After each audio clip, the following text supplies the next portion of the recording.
오늘 우리가 함께 살펴볼 성경은 모세오경의 5번째 책인 신명기입니다. 이로써 우리는 지난 창세기, 출애굽기, 레위기, 민수기에 이어 신명기까지 무려 5권의 책을 공부하게 되었습니다.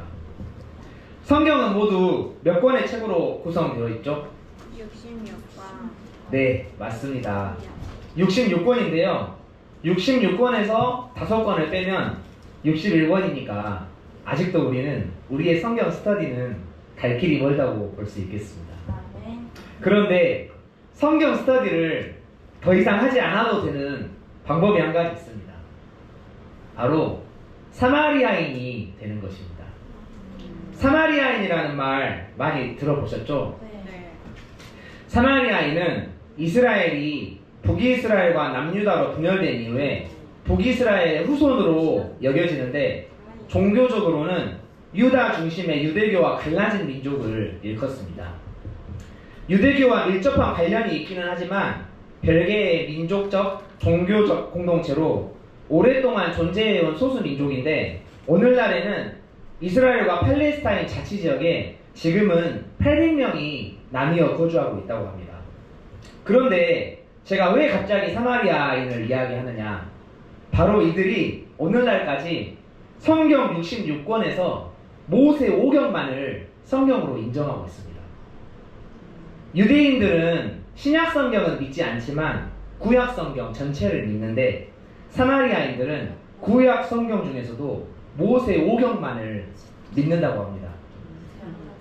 저는 성경 66권을 읽고 공부하는 것이 너무 힘듭니다. 모세오경만 공부하겠습니다 하시는 분들은 비행기 표를 끊으셔서 이스라엘에 가셔서 사마리아인으로 살면 되겠습니다.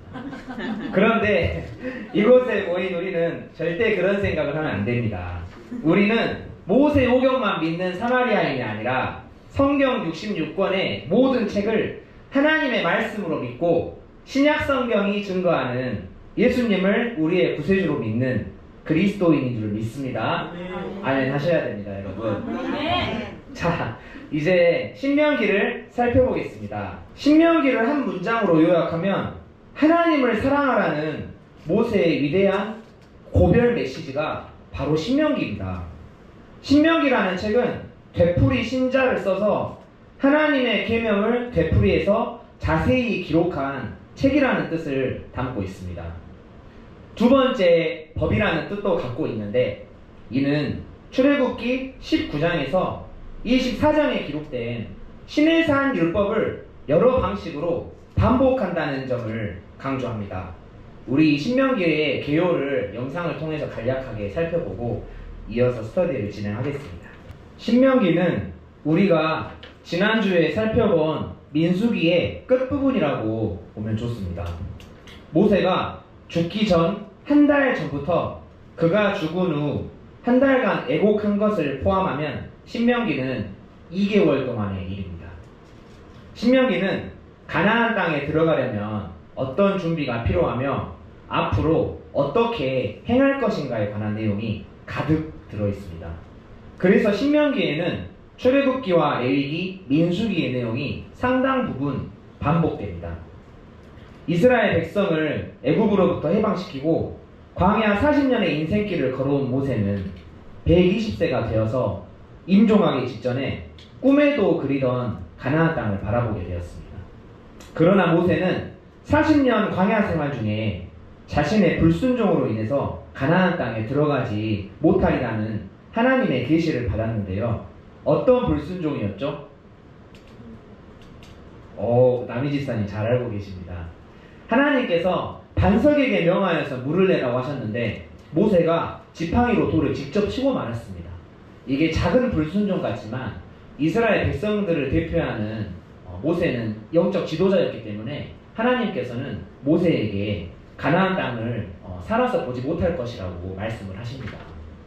그래서 가나안 땅을 눈앞에 둔 모세는 가나안 땅 맞은편에 있는 모압 평지에서 광야에서 태어나서 이제 약속의 땅에 들어가려고 하는 출애굽 2세대에게 고별 설교, 즉 마지막 유언을 남깁니다. 모세는 그들에게 광야에서 죽은 아버지 세대처럼 불순종하지 말 것을 당부합니다. 이것이 바로 신명기의 핵심 내용입니다. 다시 정리해보자면 40년이라는 세월이 지나 애굽에서 나온 1세대는 다 죽었습니다. 제2세대가 가나안 땅으로 들어가기 위해 여리고 맞은편 요단강 모압 평지에 진을 치고 있었습니다.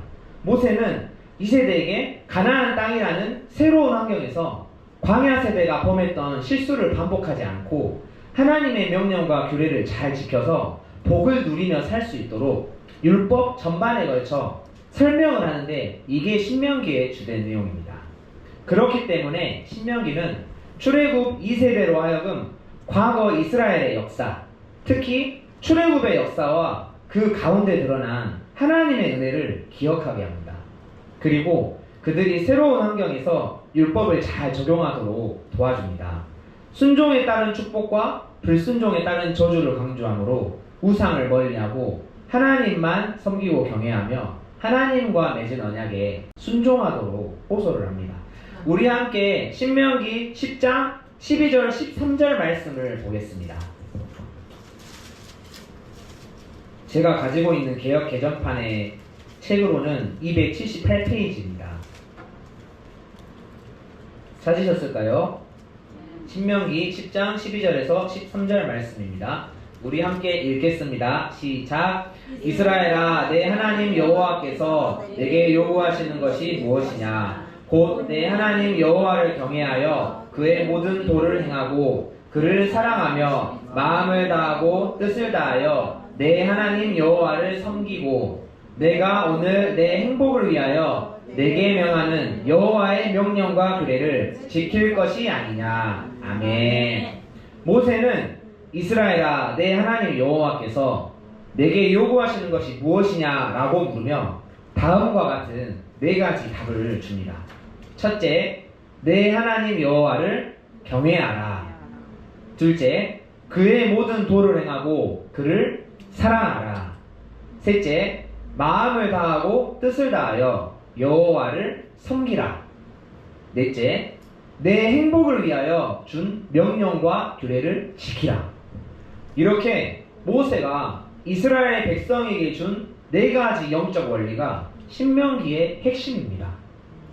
신명기는 창세기부터 신명기까지 모세 오경의 결론인 동시에 앞으로 전개될 구약 역사서에서 신학적 근간이 되는 책이기도 합니다.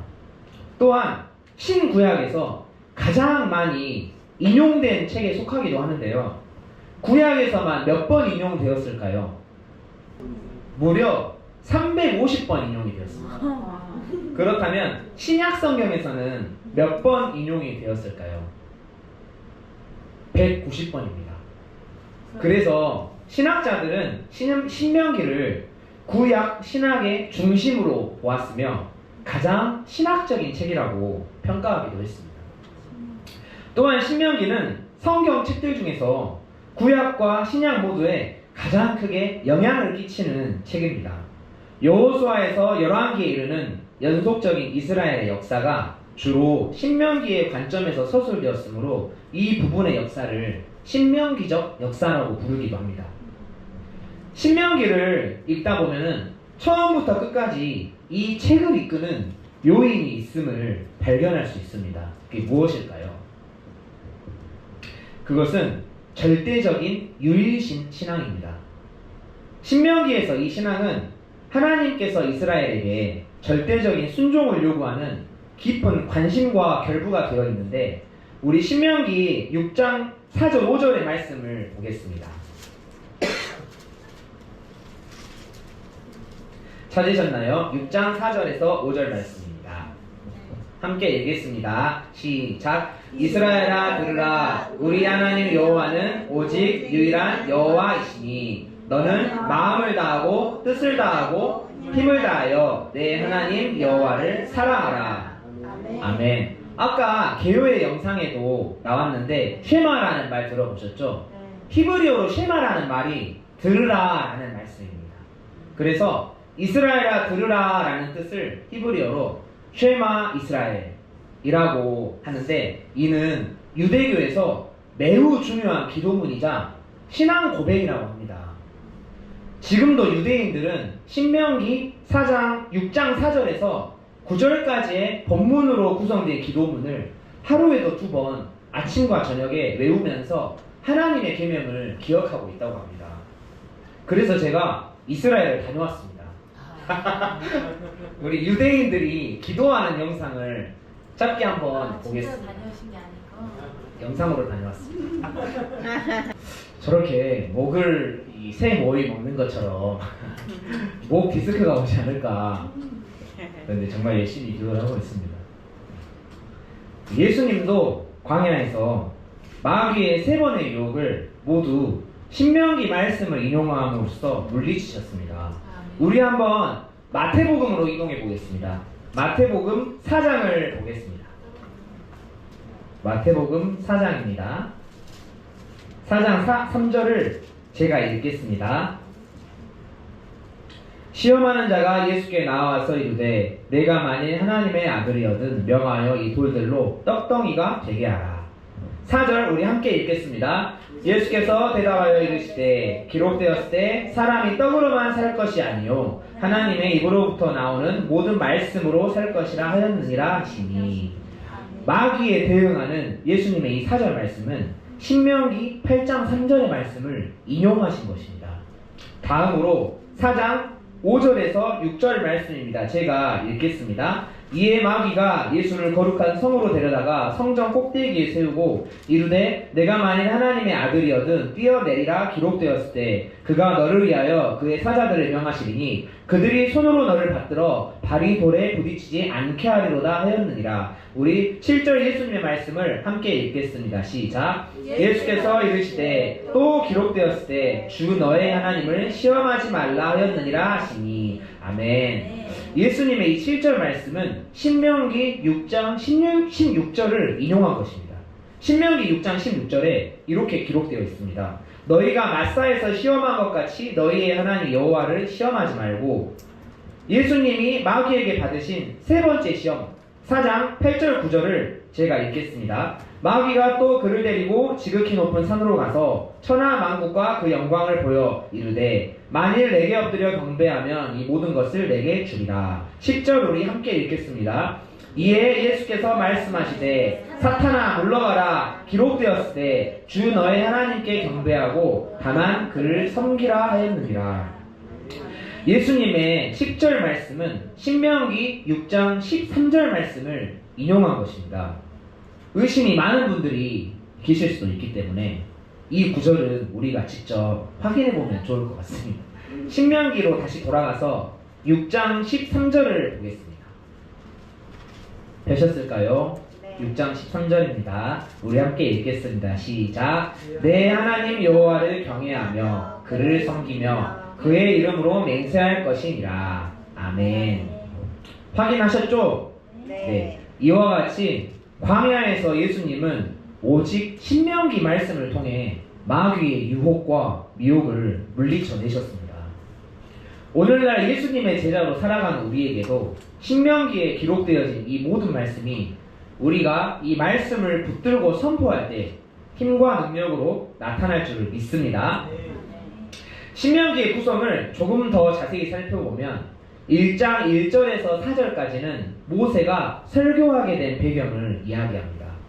1장 5절에서 4장 43절까지는 모세의 첫 번째 설교, 4장 44절부터 11장 32절까지는 모세의 두 번째 설교, 12장에서 26장까지는 이스라엘 백성들이 시내산에서 받은 언약에 대해서 재해석합니다. 그리고 27장에서 30장은 모세의 마지막 세 번째 설교, 31장에서 34장은 모세 사역의 결론으로 끝을 맺습니다. 신명기에 나타난 모세 설교의 중심 메시지는 하나님의 백성은 하나님의 법을 지켜야 한다는 것입니다. 모세의 설교는 앞서 말씀드린 것처럼 광야에서 태어난 2세대를 향하고 있습니다. 우리 함께 신명기 5장을 펴보겠습니다. 신명기 5장 위에 무엇이라고 쓰여 있죠? 쉽게 말씀. 네, 십계명이라고 쓰여 있습니다. 우리는 앞서 출애굽기 스터디를 통해서 출애굽기 20장에 기록되어 있는 십계명을 살펴본 바가 있습니다. 그런데 또 십계명이 기록되어 있네요. 어찌된 영문일까요? 우리 함께 5장 6절에서 21절까지 말씀을 교독하겠습니다. 제가 먼저 읽겠습니다. 나는 너를 애굽 땅 종 되었던 집에서 인도하여 낸 내 하나님 여호와라. 나 외에는 다른 신을 내게 두지 말지니라. 너는 자기를 위하여 새긴 우상을 만들지 말고 위로 하늘에 있는 것이나 아래로 땅에 있는 것이나 땅 및 물속에 있는 것에 어떤 형상도 만들지 말며 그것들에게 절하기나 그것들을 섬기지 말라. 나의 하나님 여호와는 질투하는 하나님이시되 나를 좋아하는 자의 절에 내 아버지로부터 아들에게 성사할 때까지 이르게 하거니와. 나를 사랑하고 내 계명을 지키는 자에게는 천대까지 은혜를 베푸느니라. 너는 내 하나님 여호와의 이름을 막론하게 걷지 말라. 나 여호와는 내 이름을 막론하게 일컫는 자를 죄 없는 줄로 인정하지 아니하리라. 내 하나님 여호와가 내게 명령한 대로 안식일을 지켜 거룩하게 하라.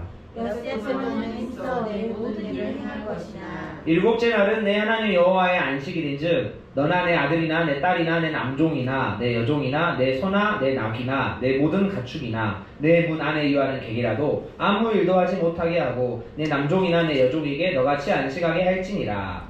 너는 기억하라. 내가 열방에서 종이 되었더니 내 하나님 여호와가 강한 손과 편만한 팔로 여기서 너를 인도하여 내었나니 그러므로 내 하나님 여호와가 나를 여기 명하여 안식일을 지키게 하느니라. 너는 내 하나님 여호와께서 명령한 대로 내 부모를 공경하라. 그리하면 내 하나님 여호와가 내게 준 땅에서 내 생명이 길고 복을 누리리라. 살인하지 말지니라. 간음하지 말지니라. 도둑질하지 말지니라. 내 이웃에 대하여 거짓 증거하지 말지니라. 내 이웃의 아내를 하지 말지니라. 내 이웃의 집이나 그의 밭이나 그의 남종이나 그의 여종이나 그의 소나 그의 낙이나 내 이웃의 모든 소유를 하지 말지니라. 아멘. 한 세대 전에 시내산에서 이스라엘 백성들은 하나님과 언약을 체결하며 율법과 십계명을 이미 받았습니다. 그러나 그들은 우리가 지난 시간 민수기를 통해서 살펴본 것과 같이 자신들의 죄로 인해서 광야에서 모두 다 죽었습니다. 그런데 모세는 그들의 자녀인 2세대들에게 하나님의 법을 따르는 일의 중요성을 강조하고 싶었던 것입니다. 그래서 지금 모세는 그날의 언약을 기억하고 갱신하라고 십계명을 다시 언급하고 있는 것입니다. 신명기의 핵심 요절은 6장 4절 5절과 신명기 10장 12절에서 13절 말씀입니다. 먼저 신명기 6장 4절 5절입니다. 아까 우리가 함께 읽은 본문인데 우리가 마음에 깊이 새기기 위해서 다시 한번 읽겠습니다. 6장 4절에서 5절입니다. 시작. 이스라엘아 들으라. 우리 하나님 여호와는 오직 유일한 여호와이시니 너는 마음을 다하고 뜻을 다하고 힘을 다하여 내 하나님 여호와를 사랑하라. 아멘. 우리 10장에서 12절 13절 말씀도 함께 읽겠습니다. 10장 12절에서 13절 말씀입니다. 시작. 이스라엘아 내 하나님 여호와께서 내게 요구하시는 것이 무엇이냐 곧 내 하나님 여호와를 경외하여 그의 모든 도를 행하고 그를 사랑하여 마음을 다하고 뜻을 다하고 내 하나님 여호와를 섬기고 내가 오늘 내 행복을 위하여 내게 명하는 여호와의 명령과 규례를 지킬 것이 아니냐. 아멘. 모세가 평생을 살면서 온 몸으로 배운 것은 바로 이것이었습니다. 이제 막 가나안 땅에 들어가려는 출애굽 2세대에게 간곡하게 들려주고 싶었던 한마디는 하나님을 사랑하라였습니다. 신명기는 백성들의 끊임없는 반역에도 불구하고 하나님이 보여주신 사랑과 신실하심을 계속 상기시키며 모세오경을 마무리하고 있습니다. 최종적인 주제는 하나님이 궁극적으로 그의 백성들과 더불어 승리하신다는 것입니다. 오늘 우리가 함께 나눈 신명기는 우리로 하여금 스스로에게 묻게 합니다. 나는 얼마나 하나님을 사랑하고 있는가? 마음을 다하고 뜻을 다하고 힘을 다하여 하나님이 아닌 다른 것들을 사랑하고 있지는 않은가? 나는 얼마나 하나님 말씀에 순종하며 살아가고 있는가? 내 마음속에 반드시 새겨야 할 하나님의 말씀은 무엇인가? 신명기의 물음 앞에 여러분 어떻게 대답하시겠습니까? 오늘 이 밤에 이곳에 모인 우리 모두가 하나님을 경외하고 하나님의 모든 도를 행하고 하나님을 사랑하며 마음을 다하고 뜻을 다하고 힘을 다하여 하나님을 섬기는 하나님의 귀한 자녀들 되시기를 소망합니다. 기도하겠습니다. 하나님 감사합니다. 오늘 이 밤 우리는 모세오경의 5번째 책 신명기를 함께 나눴습니다. 하나님께서는 패역하고 불순종한 이스라엘 백성들을 끝까지 포기하지 않으셨습니다. 끝끝내 그들이 하나님께서 약속하신 가나안 땅을 목전에 두게 하셨습니다. 그리고 하나님께서는 오늘의 우리에게 신신당부하고 계십니다. 이스라엘아 들으라. 우리 하나님 여호와는 오직 유일한 여호와이시니 너는 마음을 다하고 뜻을 다하고 힘을 다하여 내 하나님 여호와를 사랑하라. 하나님, 신명기 6장 4절 5절의 이 말씀이 우리의 마음 깊은 곳에 영원히 새겨지기를 원합니다. 세상이 변해도 모든 것을 다 잃어도 이 말씀 붙들고 살아가기를 원합니다. 하나님만이 나의 유일한 여호와 되시기를 소망합니다. 마음과 뜻과 힘을 다하여 하나님만 사랑하기를 원합니다. 예수님의 이름으로 기도드렸습니다.